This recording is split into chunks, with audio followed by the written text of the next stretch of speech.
Parker Schnabel is now one of the biggest and most powerful landowners in the Klondike. We've spent the last 5 years looking for a massive project, and we just got one. I should be stoked. Parker Schnabel, a well-known miner during Gold Rush, was famous for his drive to find fortune and his knack for finding treasure. While digging for gold, he sometimes uncovers unexpected things like ancient relics. But recently he made a terrifying find. What did Parker discover that shocked everyone and sent chills down their spines? Let us explore Parker's dark revelation, the historic find. Parker Schnabel's discoveries are not just limited to gold. While pursuing wealth, he has unearthed other fascinating treasures. In an interview, he hinted at the peculiar relics miners often stumble upon, revealing there's a lot buried here. Among his most notable finds were a pair of remarkably well-preserved woolly mammoth tusks buried deep in the permafrost. Made of valuable ivory, these fossils were in near-perfect condition, despite the species going extinct thousands of years ago. Alaska occasionally yields mammoth tusks, which feed a niche industry due to their high value. Ivory collectors can pay over $1 million for a pristine specimen. While Parker Schnabel and his Gold Rush team may not have found anything as valuable as gold, mammoth tusks remain among the most expensive finds in the industry. Is that an ancient tree? It's a freaking tusk, dude. A mammoth tusk. That thing's amazing. However, Schnabel isn't keen on selling them due to the numerous permits required, preferring to appreciate their historical significance. With millions already made from gold mining, Parker finds satisfaction in simply owning these ancient relics. He proudly showcases them in his collection, where mammoth tusks and massive teeth are centerpieces. These treasures serve as the crown jewels of his career, highlighting his knack for unearthing unusual finds, while others toil in the "it's not just Parker Schnabel who has uncovered such remarkable relics." Fellow Gold Rush star Tony Beets has also made significant discoveries. The appeal of striking it big extends beyond gold. Tony Beets stumbled upon a tusk with unique historical significance in his new mining site at Paradise Hills. He noticed the tusk protruding from the ground, and with the help of his son, Mike, and some basic tools, dug it up. Initially mistaken for a jawbone, paleontologists later confirmed it was a woolly mammoth tusk, likely connected to other remains found nearby. Experts believe it's linked to the Klondike Gold Rush from more than a century ago. Rumors circulated that Tony Beets had previously discovered the bones of horses and zebras, but this woolly mammoth tusk solidified its importance. Gold Rush asserts that the baby mammoth remains are over 30,000 years old, preserved in the frozen ground during the Ice Age. Throughout history, miners have found more than just gold. They have uncovered peculiar oddities that leave them bewildered. Since Australia's first major gold rush in 1851, nearly 2,500 tons of gold have been discovered in Victoria's Golden Triangle. Meanwhile, Parker Schnabel was amazed when he encountered a replica of the Welcome Stranger, the largest gold nugget ever found. This moment occurred in Season 4, Episode 2 of Gold Rush, Parker's Trail. Seeking new adventures, Parker Schnabel and his partner Fred Lewis met with Tyler Mahoney, a fourth-generation Australian gold prospector. She discovered 4,000 pounds gold in Boulder across the back seat of her truck. Legend has it that the original Welcome Stranger was so massive that it had to be broken into 3 pieces just to fit on a bank scale. Its estimated value today would be around $4.7 million. Unfortunately, the original nugget was melted into gold bars long ago, but 2 replicas remain. One is on display in Melbourne's Old Treasury building, while the other belongs to the family. The Victorian gold rush of the 1850s attracted hopeful miners from around the world to Victoria, Australia, in search of fortune. In 1869, two Cornish miners, John Deason and Richard Oates, struck gold near Molieagle. The colossal nugget wrapped in quartz was weighed at the London Chartered Bank in Dunolly, about 12 miles away. Unable to handle its weight, the nugget was broken up immediately, leaving only a drawing as evidence of its discovery. In more recent times, modern-day prospectors like Parker Schnabel have learned firsthand how challenging the mining business can be. In Season 10, his team unearthed the electrified nugget, a dendritic crystal formation weighing 41.8 ounces. This unique nugget resembled lightning bolts, boosting Schnabel's reputation. The episode $1 Million Payday showcased the nugget whose pattern increased its value beyond its weight in gold. Season 7 marked a significant turning point for Schnabel. Despite equipment failures and unstable yields, Parker persevered, using innovative technology in business acumen. Episodes like Eureka Payday and King of the Klondike highlighted his unwavering determination. By mid-season, his efforts paid off, allowing him to expand his operations and invest in advanced equipment. However, Parker Schnabel hasn't always been successful. Despite earning millions, he has faced significant losses. In Alaska, he and his team invested heavily in one mining site, only to scrape up 108 ounces from old waste. Their hope rested on the Wolf Cut, a virgin patch believed to hold over 2,000 ounces of gold. After spending 2 months reaching the pay layer, a devastating flood dashed their dreams. After finding mammoth tusks and the welcome stranger replica, Parker's next mining challenge would test him like never before. After patching a hole in the wall of the Wolf Cut, Parker Schnabel and his crew are racing at breakneck speed to mine out the cut. The biggest profits the show has ever seen. Gold mining is a gamble between the promise of wealth and the reality of equipment failure, catastrophic floods, and shattered dreams. For every successful Parker Schnabel or John Deason, countless others leave empty-handed, their dreams and finances destroyed. After struggling with the Wolf Cut, Parker Schnabel chose to regroup his team and strategize after the setback. Eventually, the team managed to push back the water, securing the treasure. The operation leader, Mark Force, descended to assess the potential. Parker was eager to justify the gamble, sifting through the soil until he found finer gravel, a promising sign. Just as everything seemed to be falling into place, an unexpected turn of events shook the team. A hole opened in the wall, unleashing a torrent of mud and water. Despite their best efforts to contain it, the relentless floodwaters returned, putting their efforts at risk once again. While digging at the bottom of the cut, an excavator struck the pit wall, exposing a flooded mine shaft that unleashed millions of gallons of water back into the pit, drowning the pay dirt. The crew had prepared well, but wasn't prepared enough. Their solitary 8-inch pump couldn't handle the deluge. They brought in a second pump, but it didn't make much difference as water poured in from every side. Defeated by the relentless flood, they had no choice but to pull the pump from the wash plant. Parker Schnabel should have made the call, but he was absent, unresponsive to calls, leaving the team in a difficult position. Tyler made the tough decision to shut down the wash plant and remove its pump, doubling their water pumping power. With 3 pumps working non-stop, the crew retreated to let them work their magic. In 24 hours, they drained away 10 million gallons of water. When Parker finally resurfaced, he was thrilled to see the progress at the Wolf Cut. Instead, he was greeted with stories of the flood that had devastated the site. The water problems didn't end there. Parker faced another watery disaster when the Wolf Cut, his prized mining ground, was overrun once again. He couldn't have known how deep the problem ran, nor how hard Mother Nature would fight back. On his Alaskan claim, Parker sought a promising pay streak in the 4-acre Wolf Cut, hoping it would yield at least $1 million this season.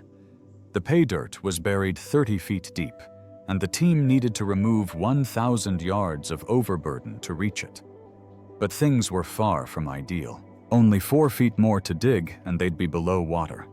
Another 30 feet down and they'd hit bedrock. The whole operation teetered on the edge, complicated by its proximity to an old pond. Water was the first thing that would go wrong if anything went wrong. Frozen mud was their saving grace, keeping the water out. John Bodra, a recruit, was tasked with handling the mud and keeping the water at bay. But the cut seemed alarmingly wet, prompting a frantic call to their boss. If things fell apart, they could lose the whole season. Unfortunately, as more ground opened up, the mud worsened, spreading like an illness. They had barely scratched the surface, cutting out only a fifth of the area. The wolf cut, hemmed in by the pond, relied on a flimsy berm barely holding back the water pressure. Digging deeper revealed a layer of frozen ice that initially kept the water out. But when the permafrost broke, pond water seeped through the wall and flooded the cut. Panic set in as the water level rose, threatening to drown their hopes of striking gold. They had to act fast. Parker decided to dig a sump pond as deep as possible in the cut and install an 8-inch pump to drain it. He wasn't about to lose another water battle. After setting up the pump, they waited until the next day, confident their plan would hold. But the next morning brought a nasty surprise. The pump was missing, and instead of a dry cut, they found a lake. The pump had been overwhelmed and was now 4 feet underwater. They were on the verge of losing $500,000. Tyson had to haul out a kayak with a chain from the excavator just to reach the submerged pump. Mark Force, the foreman, discovered debris had clogged the suction filter, causing the water level to rise and engulf the pump. He tore down the engine and made repairs, but the damage was done. Recovering from the wolf cut setbacks, Parker's next gold scene promised a fortune if they could withstand the Klondike's harsh conditions. At Parker Schnabel's Yukon operation, his right-hand man, Mitch Blaschke, is trying to achieve the impossible: mine out a record-breaking 90 acres of ground in just one season. The $1 million major haul. Not easily discouraged by losses, Parker Schnabel had weathered his fair share of setbacks. Despite everything, he stunned miners and fans alike, closing out a season with $14 million in gold.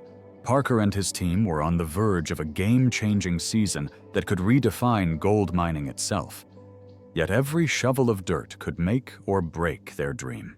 From the moment the season began, the urgency was palpable.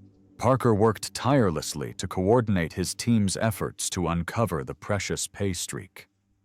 The harsh Alaskan conditions tested their mental grit, and faulty equipment only made matters worse. Parker had to meticulously plan each move, balancing the risks and rewards while leading his determined crew through treacherous terrain. Expectations were high, but Parker pressed on, driven by the belief that the Klondike held a fortune that would change their lives forever. Finally, after a long struggle, they struck a rich seam of gold buried beneath the frozen ground.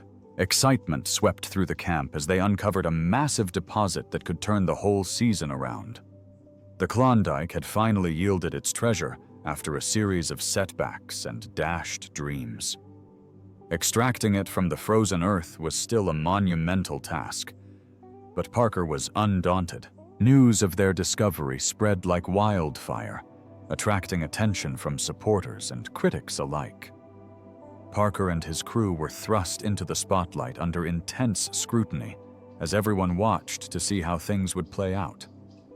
The pressure was on, but with a potential $1 million haul on the line, they raced against time as winter closed in. Mining operations accelerated, with heavy machinery tearing into the gold-laden dirt. Their collaboration in the gold room was both amazing and unsettling. They had little time left, but the prize was worth every second. Parker's leadership, honed through years of failures and successes, guided them through the chaos as they worked tirelessly to salvage their season and their dreams. They held on to their loot, with Parker Schnabel declaring, with a mix of pride and shock that they'd stolen 14 million worth of gold. What's our season total? 8,000 ounces. Nearly 14 million in gold. His team of miners, fans, and skeptics stood in stunned amazement at the incredible feat. This season of Gold Rush would undoubtedly be remembered as one of the best in Klondike history. Parker had pocketed $364,000 in gold after convincing a rookie operator to move Slucifer. Parker, always keen to show off his achievements, reveled in his success. But even with his extensive knowledge, he found himself knee-deep in a quagmire, facing a colossal $15 million debt. Daily costs and relentless repairs loomed over him like a dark cloud, leaving him grasping for a $60 million payday in the Dominion, though fraught with uncertainties. As he admitted his growing anxiety, the unease seeped through him, unsettling his usual steely resolve. He wasn't alone, though. His team pledged to stick by his side, ready to tackle the challenges ahead. Tyson, with the weight of the world on his shoulders, took on every task to keep the team afloat. He secured mining rights from Ken Tatlow and Stuart Schmidt, and started on the daunting job of reviving the operation. But no one expected the first cut to be such a disaster, dragging on much longer than anticipated. As Parker realized the urgency of the situation, the pressure mounted. He had high hopes that Tyson would rise to the occasion. Parker's determination remained unwavering, despite the grueling work of preparing the new site. While getting El Dorado ready, he thought he had plenty of time. But when laying out the new plant pad, he quickly realized he didn't. Parker grappled with problems at El Dorado, leaving everyone to wonder if his relentless determination would see him through the tough times, or if the elusive gold stores would finally slip away. Parker and Tyson were both deeply entangled in the El Dorado operation, where moving the wash plant was a colossal task that marked a pivotal moment in Tyson's career. The team had everything they needed, except time. The job had to be finished by Sunday, and only if completed successfully would the operation remain viable. A tangled web of financial problems, practical challenges, and the relentless pursuit of the Dominion jackpot created a perfect storm that needed careful navigation.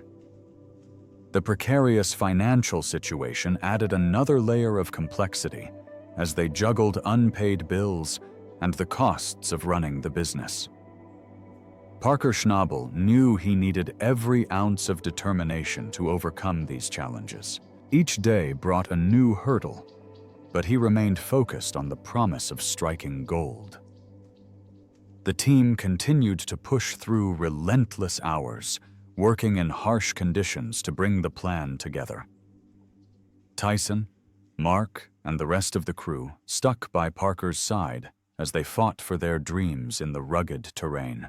With millions on the line, Parker's big gamble in the Dominion would either make or break his dreams.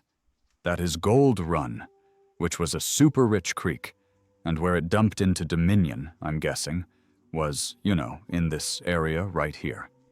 And we need to get some money coming in because we're going to be broke very soon. The ultimate gamble for millions.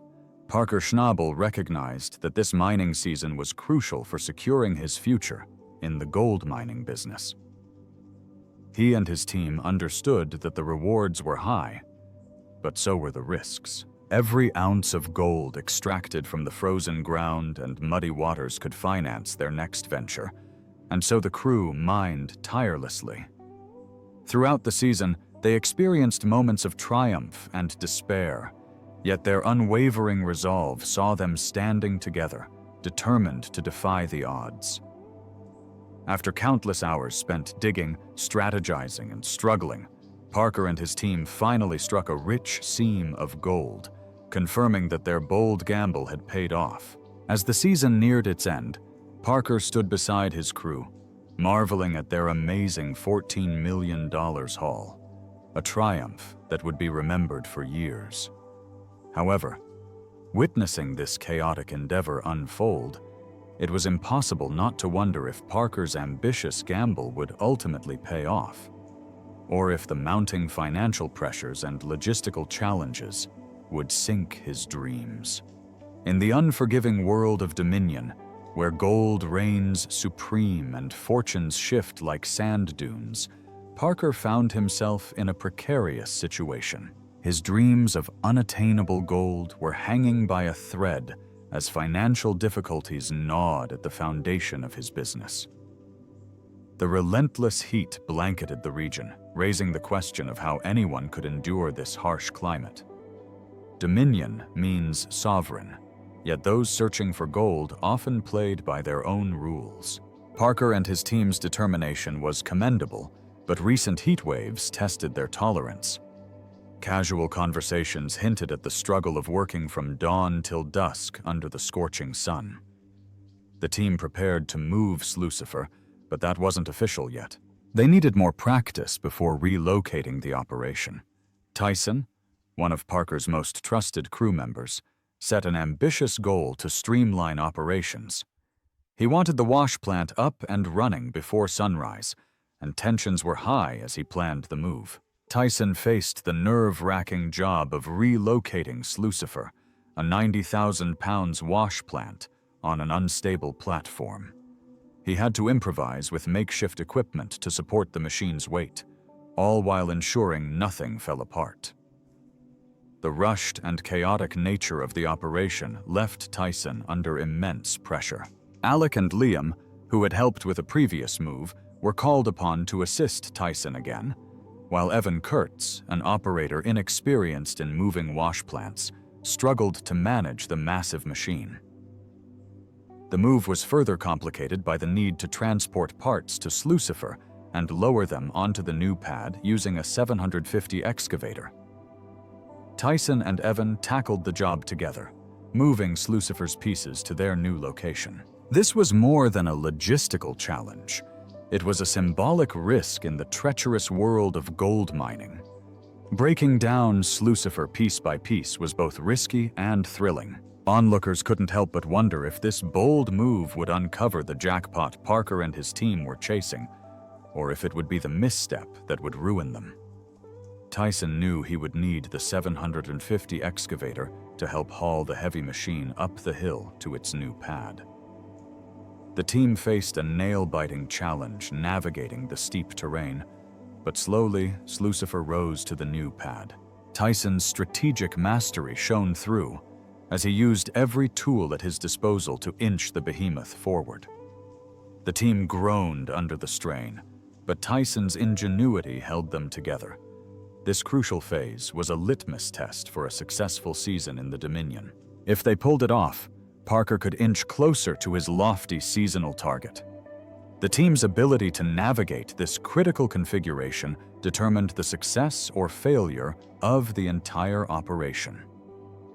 Once the wash plant stood firmly on its new pad, the crew felt a sense of readiness and accomplishment.